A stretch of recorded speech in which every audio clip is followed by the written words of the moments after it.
l'idée aujourd'hui, c'est de faire un petit focus sur la XR, notamment la réalité immersive. La XR, c'est le terme anglais Extended Reality. Donc, c'est tout ce que l'outil numérique apporte à la réalité tangible que l'on a au quotidien. On va aller sur un petit peu sur les définitions. Je vais aller un petit peu vite sur certaines slides. Donc, qui suis-je pour vous en parler aujourd'hui? Je suis une ancienne du master. Et il se trouve que dans les travaux de recherche que j'ai faits, à un moment, j'ai été confrontée à cette question de la relation homme-machine et que j'ai creusé ce sujet depuis 2016 et que ça m'a amené à questionner les relations, le rapport aux robots sociaux, le rapport des aides à domicile dans cet environnement de plus en plus domotique et connecté. Et la question des formateurs, comment nous, formateurs, on absorbe cette technologie qui arrive, qui se déploie, qui va très vite, les injonctions aussi au regard de l'absorption, et puis comment on accompagne un tiers à l'usage. Donc j'ai vraiment travaillé ces sujets-là. Donc aujourd'hui, j'ai créé un organisme de formation et de conseil en 2013. Donc une de mes activités, c'est la formation de formateurs et notamment la sensibilisation des acteurs de la formation à ces usages, donc, ce que j'appelle la technopédagogie. Et puis, euh, donc c'est là-dessus que je communique pas mal sur LinkedIn et sur mon site. Et puis, je fais partie aussi du board de France Immersive Learning, qui est la grosse association française qui fait la promotion et la pédagogie autour de l'usage de la XR dans l'éducation et dans la formation. Je suis aussi membre de EdTech Grand Ouest, donc pour lesquels j'ai déjà eu l'occasion d'intervenir. Je suis aussi intervenue au Learning Show 2022 sur une thématique liée au sujet que l'on va voir aujourd'hui, c'est-à-dire l'acculturation à cette thématique quand on est formateur. J'ai aussi fait des webinaires pour l'atelier des formateurs et au niveau du SIGFI, donc le syndicat national des consultants formateurs indépendants, j'ai aussi co-construit avec l'équipe les journées nationales. Donc c'était en 2022 au Laval Virtual Center, qui est le haut lieu de la réalité augmentée, immersive, étendue donc en France, avec un gros événement. Là, le prochain c'est en avril, donc si vous avez l'occasion d'y aller, n'hésitez pas. Et donc on a organisé 2 jours de séminaire national journée nationale, séminaire national autour de cette thématique pour sensibiliser les consultants formateurs à l'existence et à l'usage de toute cette technologie. Et donc, j'interviens dans différents organismes de formation avec des produits plus ou moins innovants, des learning expéditions, des projets en mode systémique, parfois c'est des interventions et des formations. Donc, c'est à ce titre-là que j'interviens aujourd'hui. Ce qui veut dire, d'une part, que l'enjeu, finalement, cette thématique de la XR, elle est liée à la thématique du numérique au sens large du terme. Donc, juste pour reposer un petit peu les choses, cet aspect de l'intégration du numérique aujourd'hui, il y a un enjeu social en plus d'un enjeu de formation, il y a un impératif professionnel, il y a une injonction aussi politique de maîtriser le numérique. Et il y a un enjeu économique puisque le numérique aujourd'hui, ça représente un énorme marché et la réalité immersive, en termes de milliards de dollars, c'est aussi un gros marché. Donc, on a un environnement, on va dire, professionnel et économique qui nous pousse à intégrer ce numérique, qu'on le veuille ou non, et quelles que soient nos postures vis-à-vis des outils. Ma posture à moi, c'est connaître et être critique et savoir utiliser. Euh, donc, en formation, je passe cette slide-là, ça ne vous concerne pas. Euh, pour une mise en perspective aussi, il y a vraiment une accélération et un déploiement des outils numériques au sens large du terme depuis 1936 avec Turing, et puis l'arrivée des premiers ordinateurs, l'arrivée d'Internet, le déploiement du smartphone qui est l'outil phare aujourd'hui quand on veut se connecter, les premiers casques, et aujourd'hui on est sur à la fois un déploiement des environnements immersifs. Certains environnements vont combiner de la réalité augmentée, de la réalité virtuelle, de la réalité immersive, etc. Et puis, on a l'IA qui arrive derrière et qui nous propose plein de choses supplémentaires, puisque c'est un outil qui a une capacité de création, de production et on peut vraiment le stimuler pour aller très très loin, à tel point qu'on se demande parfois si nos métiers d'ingénieur pédagogique vont encore avoir du sens dans pas longtemps. Mise en perspective également, parce que l'acculturation au numérique aujourd'hui, c'est un espèce de continuum qui est en train de s'étaler, de s'étendre entre d'un côté les 2, 3, 4, 5% au niveau France qui sont résistants pour des questions de valeurs, de posture, de climat, de ressources, etc., ou qui ont des hypersensibilités et autres qui font qu'ils ne vont pas aller vers l'outil. Les questions de résistance sont aussi liées aux questions d'accès. Tout le monde n'a pas encore accès à un matériel de qualité parce qu'il en faut, à un réseau de qualité parce qu'il en faut pour pouvoir utiliser et mobiliser ces outils.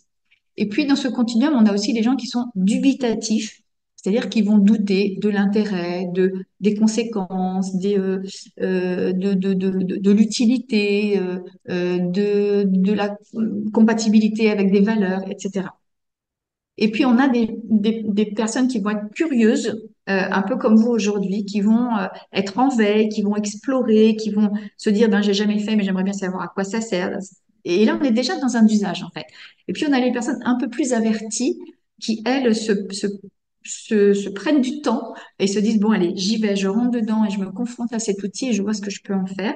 Et là, on a aussi un grand continuum entre les gens qui sont comme moi, utilisateurs, curieux, intéressés, mais avec un temps limité et des ressources limitées, et puis des personnes qui sont déjà sur des groupes WhatsApp, comme j'en suis pas mal, sur des groupes WhatsApp spécialisés, hein, pour vous en citer quelques-uns, l'IA en pédagogie, donc IA et éducation, dialogue et IA, ChatGPT sans bullshit. Hein, vous avez tout un tas de groupes WhatsApp sur lesquels on est en train d'échanger des prompts, de faire des sélections des meilleurs prompts, des prompts dans des prompts dans des prompts, etc. Donc, et là, on arrive presque vers les avertis plus, voire vers les geeks qui intègrent la dimension aussi gamer, joueurs, et qui, eux, vont contribuer. Non seulement ils vont utiliser, mais ils vont vraiment être en train de tester, de collaborer, de trouver des usages qui n'étaient pas encore prévus, etc. Et c'est assez foisonnant quand on est dans ces communautés-là. Et puis après, on a vraiment les experts, donc les docteurs en informatique et autres qui vont concevoir, vendre et innover sur ces applications. Il y a de la place pour tout le monde dans ce continuum, clairement. Et l'idée, c'est de savoir où on se situe. On est toujours le nul de quelqu'un et l'expert de quelqu'un sur ce continuum. Et en tant que formateur aussi, on est certainement très, très loin de cette image de sachant qui perdure encore. Mais on a un niveau de compétence et on peut peut-être en faire bénéficier d'autres et on peut certainement apprendre d'autres. Donc moi, je suis à peu près là, avertie, curieuse, et je fais de mon mieux pour l'utiliser et comprendre comment ça marche et ce qu'on peut en faire.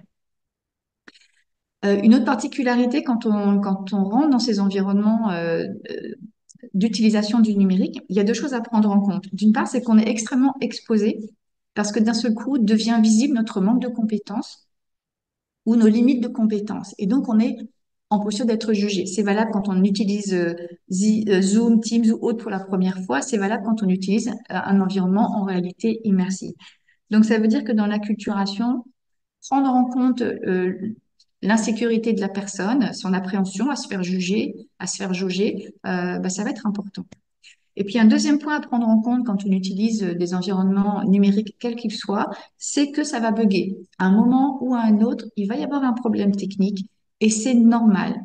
Euh, il faut l'intégrer et le mettre sur la table comme je suis en train de le faire hein, maintenant. Si ça marche pas, on s'énerve pas, on se reconnecte, mais c'est tout à fait probable qu'il y ait un bug technique, même sur trois quarts d'heure. C'est presque un prérequis à partir du moment où on utilise les outils numériques. Hop, j'avance. Donc, à quoi peut servir le numérique? En fait, on a plein d'usages possibles, notamment quand on est dans la formation au sens large du terme. Je vous les ai mis un peu dans le désordre, hein, mais il y a ces aspects de effet waouh. Et parfois, c'est intéressant d'avoir un effet waouh dans une formation ou dans une intervention parce que ça remobilise l'attention et ça remotive. Mais parfois, ça va être l'occasion d'apprendre en faisant. Et la réalité immersive, pour ça, va avoir des atouts énormes. On va y revenir un peu plus dans le détail. C'est aussi un endroit où on va pouvoir créer des ressources. C'est aussi un endroit, là je reprends ça, réalité immersive, où on va partager, produire de l'intelligence collective. Donc il y a des outils qui le permettent en présentiel, où on va chercher des ressources pour ça, mais on peut le faire aussi en environnement immersif. Il y a les notions d'acculturation et puis il y a des notions tout simplement d'administration de son activité, de vente, de commercialisation, etc. Tout ça, ça va nous permettre de développer des compétences spécifiques liées à l'usage de ces outils et de ces environnements, notamment des compétences collaboratives ou des compétences comportementales. Et du coup, il y a certains environnements, notamment en réalité immersive, que l'on va utiliser justement pour développer ce type de compétences collaboratives ou ce type de compétences comportementales. N'hésitez pas à m'arrêter hein, si vous avez des choses à ajouter ou n'hésitez pas.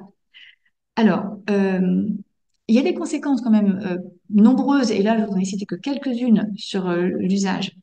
J'ai fait un SWOT parce qu'il y a effectivement des forces. C'est vrai qu'utiliser le numérique, on va avoir accès à des nouveaux outils de production de contenu, des nouvelles modalités pédagogiques. On va enrichir notre activité et on va avoir accès à d'autres données, d'autres environnements.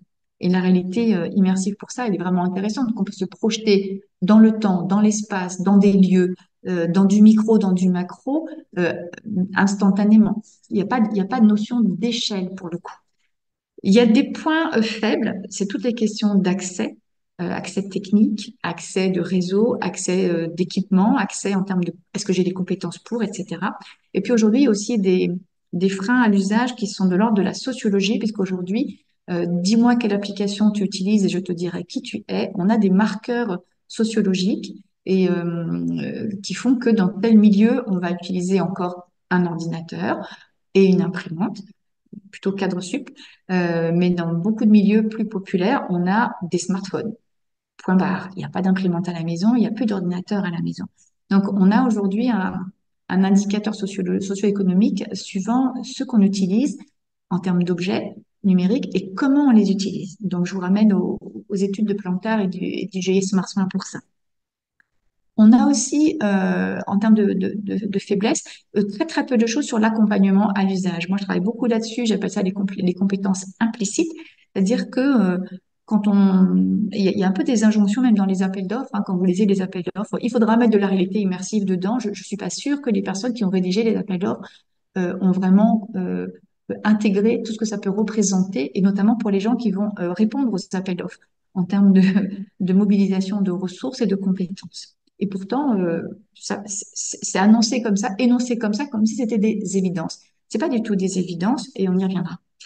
En termes d'opportunités, on a aujourd'hui, notamment autour de la XR, de même qu'on l'a eu lorsqu'on a commencé à digitaliser les formations, on a l'émergence d'un nouveau marché de la formation, que ce soit en termes de produits de formation et que ce soit en termes d'acteurs, notamment d'acteurs économiques. On a maintenant des studios de production et aujourd'hui, avec l'intelligence artificielle, les studios qui étaient des studios de production de contenu multimédia deviennent des agences de conseil à l'usage des outils qui, eux, vont produire le contenu. On a un glissement comme ça de fonction qui est en train d'opérer et qui est déjà à l'œuvre. Hein. Donc, on a des nouveaux modèles économiques. Avant la digitalisation, on n'avait pas de levée de fonds de l'ordre du million ou de 2 millions d'euros pour des organismes de formation. Aujourd'hui, on l'a. Donc, ça change complètement la donne et ça repose ça rebat les cartes en termes de qui fait quoi en termes de formation aujourd'hui. C'est pareil. Donc, on a eu la phase digitalisation des formations et maintenant on a la phase passage dans la réalité immersive et utilisation de l'intelligence artificielle qui va vraiment transformer aussi l'écosystème de la formation. En termes de menaces, eh bien, il y a des clivages liés à l'usage et à la capacité à utiliser. C'est un peu comme dans notre continuum de tout à l'heure, il y a ceux qui vont monter dans le train, il y a ceux qui vont voir le train passer, il y a ceux qui vont jamais monter dedans. Et clairement, ça va pas donner les mêmes chances entre quelqu'un qui va être équipé, qui va pouvoir s'entraîner à la maison à faire un geste technique 10 fois, 15 fois, et une personne qui va aller une fois dans un atelier avec l'équipement qu'il y a, ben, c'est clair, on va pas développer les compétences au même rythme ou de la même façon. Il va y avoir des clivages aussi dans la capacité donc à suivre, à intégrer, à remobiliser. Et ça, c'est particulièrement vrai pour les formateurs ou les acteurs de la formation au sens large du terme. Suivant qui on est, c'est une question de genre, c'est une question d'éducation, c'est une question d'appétence vis-à-vis des outils, c'est une question de frein. On va pas tous se mobiliser de la même façon pour s'approprier ces outils et en faire quelque chose.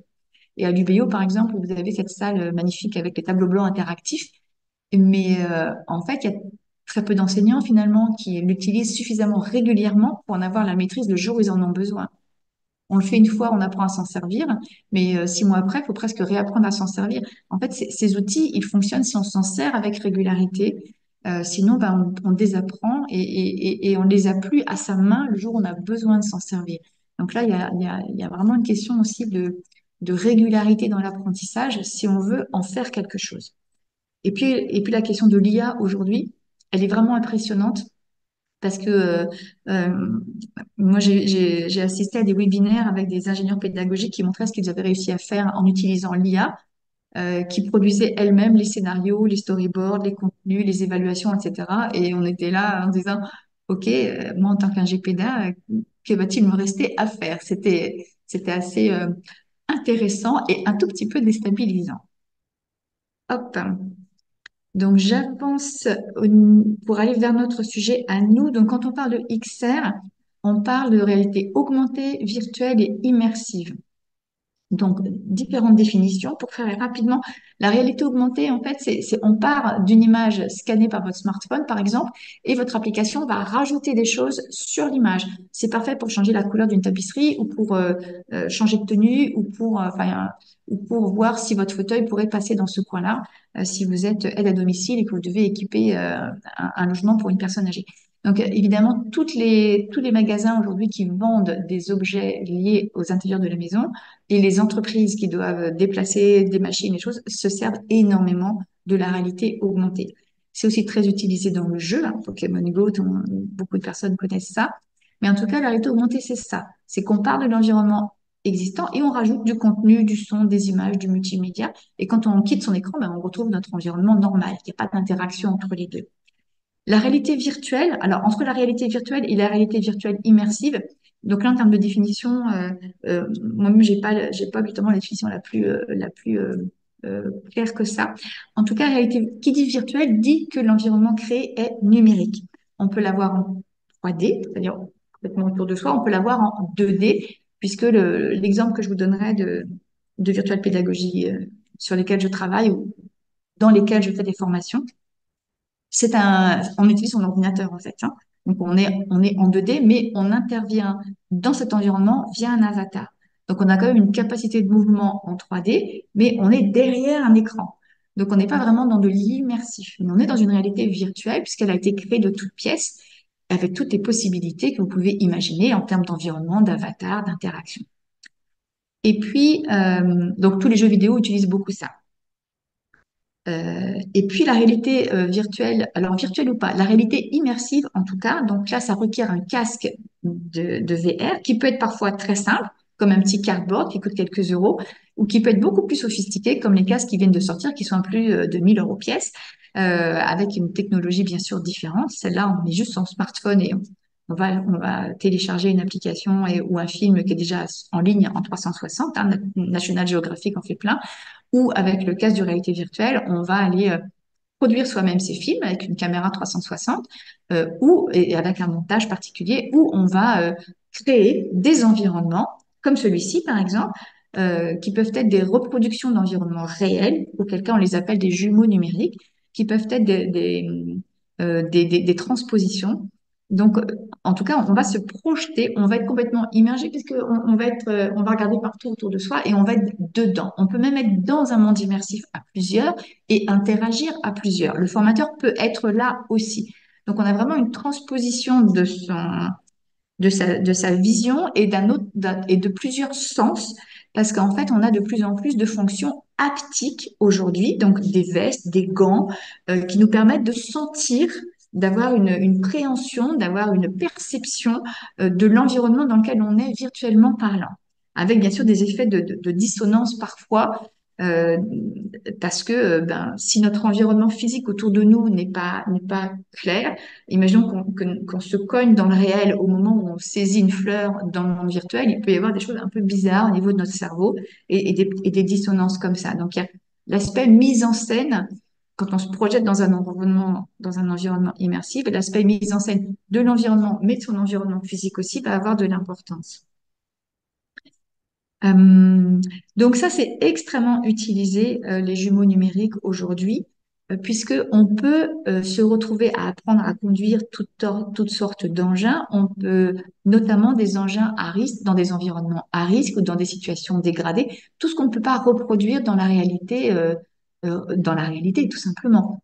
Donc très utilisé en nucléaire, en conduite d'engins, dans la défense, euh, tout ce qu'on peut imaginer, les pompiers les extincteurs, enfin, et le médical.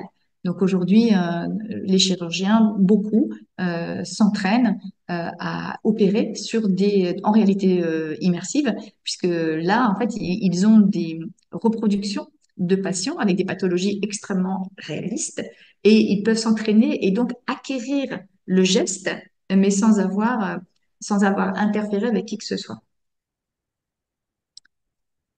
Euh, je vais passer ça aussi, ça n'aurait pas dû apparaître. Donc, ça nous sert à quoi la réalité immersive? Ça nous sert à tester et à explorer. C'est clair que si on cherche à apprendre à utiliser un extincteur, on peut le faire 30 fois dans une réalité immersive avec tout type de situation, même celle qu'on ne pourrait pas reproduire, et on ne consomme rien, on ne pollue pas, on n'a aucune conséquence si on fait des erreurs, on ne va pas se mettre en danger ni mettre un tiers en danger. Donc ça a tous ces avantages-là. Et puis on peut aller là où on ne peut pas aller dans le réel. Donc on peut se projeter dans le temps, l'espace, on peut mobiliser 100 000 personnes sur un seul lieu en un seul temps. Et on peut aussi dépasser un certain nombre d'appréhensions. Donc c'est beaucoup utilisé pour augmenter le seuil de tolérance sur certaines situations, des phobies ou des choses comme ça. Donc, on peut pratiquer en situation difficile à rencontrer et on peut modifier les comportements parce que le fait d'avoir une incarnation via un avatar en général, eh bien, il n'y a pas photo, il y a une partie de nous qui rentre dans l'avatar. On appelle ça l'embodiment, c'est le fait de s'incarner, de s'incorporer dans son avatar. Et ça, c'est une expérience spécifique, euh, le rapport à son avatar. Et il y a des clés de scénarisation et de construction qui vont favoriser ou pas cette incarnation dans son propre avatar. L'intérêt d'avoir un avatar, c'est que du coup, on vit cette expérience immersive de façon euh, avec une expérience beaucoup plus ancrée, avec de la cognition beaucoup plus mobilisée. Et puis, on va pouvoir jouer sur les comportements parce que c'est une vraie expérience que l'on va vivre via un avatar. Donc, il y a plein d'applications sur vis ce que c'est que d'être une femme, vis ce que c'est qui est harcelée dans la rue, vis ce que c'est que du harcèlement moral, vis ce que c'est que d'être handicapé, vis ce que c'est de changer de nationalité, de culture, etc. Non, parce que ça crée des vraies expériences humaines avec de l'émotionnel et qu'on peut vraiment changer les comportements en ayant eu une expérience.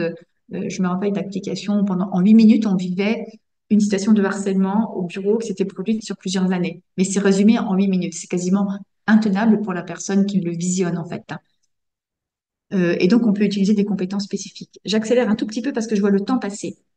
Donc là, je vous avais mis quelques retours d'expérience.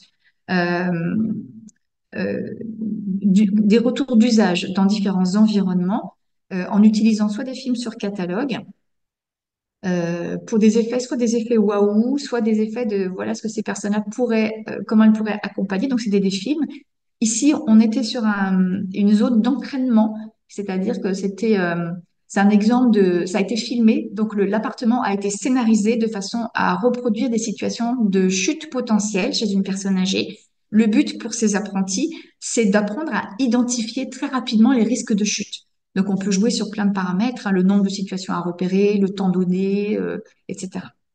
Autre situation, là, c'est une situation de scénarisation, donc en réel également, avec des jeux de rôle. Donc, logiquement, c'est en 360. Et l'idée, c'est de confronter les formateurs à la dimension émotionnelle et à la gestion émotionnelle quand on a un groupe en face de soi qui n'est absolument pas motivé, voire résistant au programme ou au projet proposé. Donc, il faut gérer à la fois la dimension émotionnelle du groupe de stagiaires et la sienne propre vis-à-vis de cette émotion négative. Donc, c'est un travail de vécu émotionnel et de gestion de la dimension émotionnelle en formation, donc dédié aux formateurs. Euh, donc les réactions sont souvent très très fortes. Là, je vous en ai juste mis deux. Une des actrices, qui était elle étudiante en dentaire, nous disait, ça me donne pas envie d'être formateur, mais quelle horreur, on est vraiment ça quand on est formateur, j'hallucine. Et le monteur du film avait dit, c'est horrible, j'étais super mal à l'aise, c'est qu'en travaillant sur les images. Alors j'imagine quand les formateurs sont dans ce type de situation. Donc des réactions très spontanées, très incarnées, très vécues. Euh, donc, on est avec cette dimension numérique et notamment la réalité immersive, ben, on est dans une conduite de projet lorsqu'il s'agit de produire de la ressource, que ce soit sur de la production d'un environnement numérique, dans ce cas-là, il va falloir des compétences informatiques pour créer les environnements virtuels.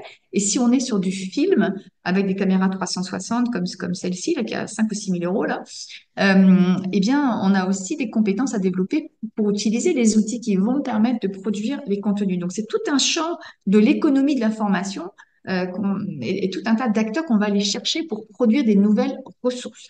Donc, c'est de la conduite de projet avec tout ce qui va avec.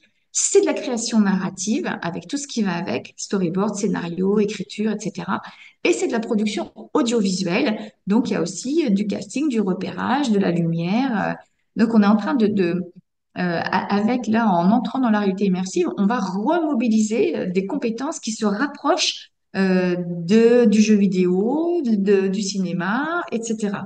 Et de toute façon, aujourd'hui, les environnements de réalité immersive qui se développent vers la formation et l'éducation sont aussi des plateformes de jeu. Alors, un focus sur les métatrucs pour citer Nicolas Dupin, qui est l'ex-président de France Immersive Learning. Donc, les métavers, c'est le nom générique pour les environnements de réalité immersive. Ce sont des mondes virtuels qui sont donc partagés, mais qui sont persistants et qui sont interactifs. Aujourd'hui, Comodal, qui est la première agence de gestion et de conseil sur l'usage des métavers, qui est une émanation du Laval Virtual Center, gère à peu près entre 150 et 200 métavers différents. Donc, il y a une vraie, comme il y avait des plateformes LMS à une époque, et ben aujourd'hui, il y a plein de métavers. Donc, il n'y a pas que Horizon Workroom de Meta, il y en a plein d'autres et qui appliquent toutes certaines clés de réussite. Alors, trois clés d'expérience utilisateur réussie lorsqu'il s'agit de l'avatar, c'est les aspects de déplacement, c'est les aspects d'incarnation, de sentir les autres. Ça, c'est des clés par rapport à l'usage de l'avatar. Mais il y a d'autres clés aujourd'hui. Je vous ai mis quelques liens. On n'aura pas le temps de les explorer aujourd'hui, mais vous les aurez. En tout cas, il y a des liens d'environnement qui intègrent aussi des dimensions économiques, par exemple Decentraland celui-là, Blocktopia, hop là. Je vais peut-être pas le mettre parce que ça va nous emmener loin, mais vous allez voir que ce sont des environnements qui sont vraiment issus du gaming, donc avec de l'hyper-stimulation visuelle, sonore, en termes de mouvement, etc., et qui vont intégrer des espaces de formation, de l'événementiel, mais aussi de la monétarisation via les blockchains, la monétarisation de contenu ou de production. Donc, on est en train d'arriver là à des environnements qui mixent tout ce qu'on peut faire dans ce type d'environnement, du jeu, d'éducation de la formation et puis de l'économique derrière. Euh, donc celui que moi j'utilise le plus souvent parce que je le trouve pratique et facile à utiliser et pour de l'acculturation, ben moi je l'aime bien. Donc il s'appelle Virbela, c'est une application américaine et le Laval Virtual Center a une licence avec une déclinaison française et c'est un environnement dans lequel on va avoir différents temps et différentes actions possibles. Je vous en ai cité quelques-unes dans ce process d'acculturation à l'environnement numérique par une présence dans l'environnement numérique. Il y a les aspects d'accueil. Quand on débarque dans ce genre d'environnement, eh ben, il y a des phases pour que ça se passe bien. Il y a des phases de rassurance, des phases d'apprentissage de l'outil et des phases de relation.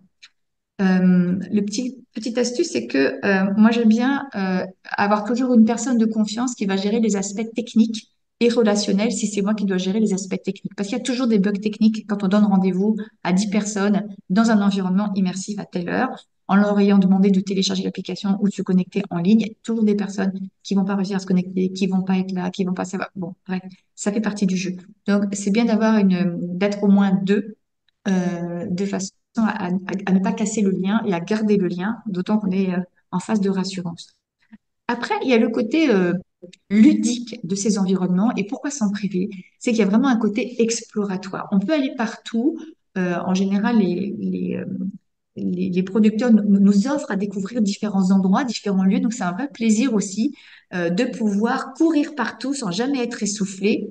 Imaginez pendant le Covid le bien que ça faisait de pouvoir courir au bord d'une plage, grimper en haut d'un phare, faire du bateau, alors qu'on était en plein Covid. Mais je vous assure que ça a généré chez mes stagiaires des moments d'euphorie parce qu'on a un vécu évidemment réduit par rapport à la réalité, mais on a un vécu, on a des rires, on a du fun. Et pourquoi s'en priver? Et c'est ça aussi qui va générer un climat et une ambiance qui fait que c'est une alternative intéressante. Et puis, plus sérieusement, on a aussi des outils de collaboration et de protection, que ce soit des post-it géants, que ce soit, enfin, il y a plein d'outils qui sont proposés par les applications pour favoriser la collaboration. Il y a bien sûr des signes de repérage. C'est une plateforme, donc vous avez une interface avec des paramètres, avec des cartes qui pour vous montrer où vous êtes, avec des chats privés au public, avec la gestion du son, de la posture, on est assis debout, et avec tout un ensemble de paramètres qui nous permettent de nous déplacer automatiquement, de nous téléporter de par droit, de faire que nos avatars vont interagir avec des fonctions particulières ou pas, parce qu'on a plus ou moins la main sur nos avatars, on incarne plus ou moins nos avatars. Ici, on a des avatars dans la 2D. Donc, évidemment, si on bouge la main, l'avatar va pas bouger la main. Mais dans un environnement en réalité immersive avec le casque, si on bouge, notre avatar bouge. Donc, ça crée complètement autre chose. À tel point que si on se croise, si nos avatars se croisent, on est très gêné soi-même. On se dit, excusez-moi, excusez-moi. Mon avatar a fait comme un ghost, quoi. On est passé au travers de l'autre et on se sent soi-même gêné. Excusez-moi, j'ai mal géré ma distance. On va reproduire nos codes sociaux ou pas. Et puis, dans ces environnements immersifs, on va aussi avoir cette capacité de rassembler des personnes du monde entier au même endroit. Encore une fois, si vous avez l'occasion de participer au Laval virtuel, allez-y parce que c'est vraiment génial de pouvoir entendre des gens de tous les pays du monde faire des retours d'expérience sur comment ils utilisent la réalité immersive et la XR en général d'un point de vue professionnel. Vous avez aussi des communautés d'utilisateurs. Moi, j'en connais une sur laquelle je suis assez présente, c'est Engage. Et ils ont même un French Café dans lequel on rencontre des personnes qui ont envie d'apprendre le français. Et donc, c'est une communauté anglaise qui est vraiment extrêmement pédagogique. C'est de la formation de formateurs. Donc, on y apprend comment utiliser Engage, bien sûr, mais comment utiliser tous les outils à disposition avec des questions d'échelle, avec des questions de démonstration, avec des questions euh, de- oui, d'apprentissage dans l'environnement immersif. Et là, donc ça se fait avec un casque en VR. Et donc c'est nous-mêmes qui avons notre avatar, ce qui fait que là, si on se serre la main, on se serre la main. Si on se déplace vers la personne, on se déplace vers la personne. Donc socialement parlant, on est beaucoup plus présents les uns avec les autres parce qu'on a le son, on a donc l'intonation et parce qu'on a quand même du non-verbal, puisqu'on a cet avatar. Et les avatars sont de plus en plus réalistes aujourd'hui, puisqu'on a même des applications qui permettent de filmer votre visage et de le replacer sur votre avatar. Donc, on se rapproche de plus en plus d'une incarnation assez. Enfin, l'idée, c'est de mettre de l'émotion de plus en plus dans les avatars, puisque c'est l'émotion qui va faire qu'on va être en lien les uns avec les autres et qu'on va contribuer et puis après mémoriser. Donc, les atouts de ces environnements, c'est de se mobiliser corporellement. Par rapport à Zoom, bah, c'est une autre expérience. Donc, de faciliter la mémorisation et l'expérience émotionnelle, qui va aussi faciliter la mémorisation, puisqu'on peut répéter, puisqu'on peut interagir. J'arrive bientôt à la fin de la présentation pour qu'on ait le temps de discuter. Donc, il y a des choses à prendre en compte, c'est les accès à l'équipement, c'est l'inattendu, parce que sur le marché, il peut se passer des choses, hein, des boîtes qui ferment, etc. Les aspects d'entretien, on n'en parle jamais assez, mais c'est pas rien d'avoir des casques et de se les passer les uns les autres, etc. Il y a un protocole d'hygiène à mettre en place. Il y a des précautions cognitives importantes, c'est ce que j'appelle les compétences implicites, c'est-à-dire qu'il faut les apprendre, ces compétences, c'est pas spontané, notamment la gestion de l'espace, les précautions à prendre. On ne sait jamais comment une personne va réagir quand on lui met un casque. Il y a des personnes qui vont avoir des nausées spontanément, il y a des personnes qui peuvent passer 6 heures dedans, elles sont très rares. En général, au bout de 10 minutes, une demi-heure, on fatigue d'un point de vue oculaire et d'un point de vue neurologique. Donc, il y a des choses à prendre en considération. Euh, L'accompagnement de la personne à l'usage, c'est important. Et puis, tout ce qui est l'accompagnement à la levée des freins, c'est pas rien. Installer un casque à quelqu'un, eh ben, on lui touche les cheveux, on lui touche le visage, c'est pas rien. Et puis, on l'embarque ailleurs. Donc, il y a tout un accompagnement et c'est quelque chose de très intéressant. C'est comment on accompagne un tiers pour que l'expérience soit confortable, agréable, qu'il en retire quelque chose. Parce qu'on a vite fait de dégoûter quelqu'un si une personne a une mauvaise expérience avec le numérique, elle a vite fait d'être dégoûtée, voire de rejeter complètement tous les autres usages du numérique.